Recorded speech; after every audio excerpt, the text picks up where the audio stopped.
postingan pra-wedding na termasuk dalam hadis a'linun nikah bainan nas.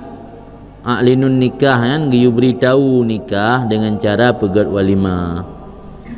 Hana menulis dalam tabur kitab atau dalam hadis giyu beritahu nikah, giyu dang iku urang ramai, giyu mamat jaro lintong darah baru, giyu bermesraan untuk mengaidi puluh orang kali menikah kan. Sebab ide a'linun nikah biwalimatil urus, giyu pegat pesta perkawinan. Urang ada ejak ngaidi pu acara yang nama-nama metal, hai kauri kahwin darah. Mana berah a'linu inan, a'linu giyu pedih pasangan pengantin. Hana kan? Maka pegat punan ikun, pegat panggung kan sabuh masalah ha. Orang ini mau dengku pada jadi. Pegat perokan pelaminan di luar. Nonton dalam le urang ramai. Pamer darah baru, pedih babak urang ramai.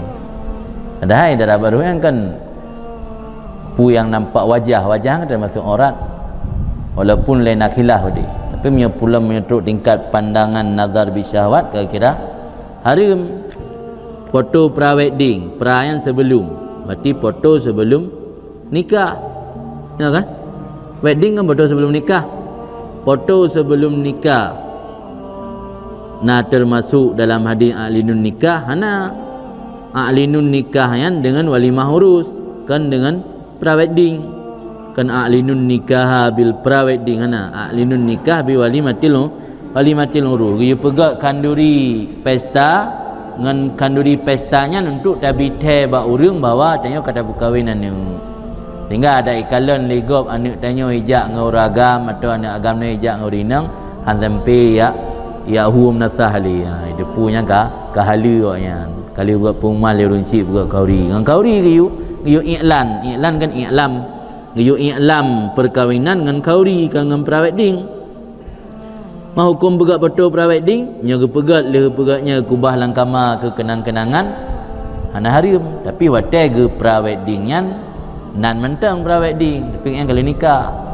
Sebab orang menikah kan macam ni, yang menikah orang entak itu. Foto pra-wedding kali minggu kali ke kali.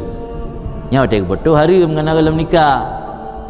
Pula nya pegang-pegang tangan, bertatapan, keluarnya haram nya watai gede dalam nikah. Nah model orang le menikah, kali tol le menikah baru buat pesta yang punya foto pra-wedding nan ni sagai pra-wedding. Tapi waktu kejadian ke foto yang kali ni nikah nyan kegatnyan halu. Tapi ya peda-peda ya posting atayan sehingga foto pasangan danyo menjadi konsumsi orang ramai, konsumsi lego. Senang danyo ilek, i-share long, like and share. Ilek le orang ramai hayut tak memang boh lang un rupa. Anagat sebenarnya tayangan sebab giyu iklan nikah kan dengan foto pra-wedding tapi dengan walimah.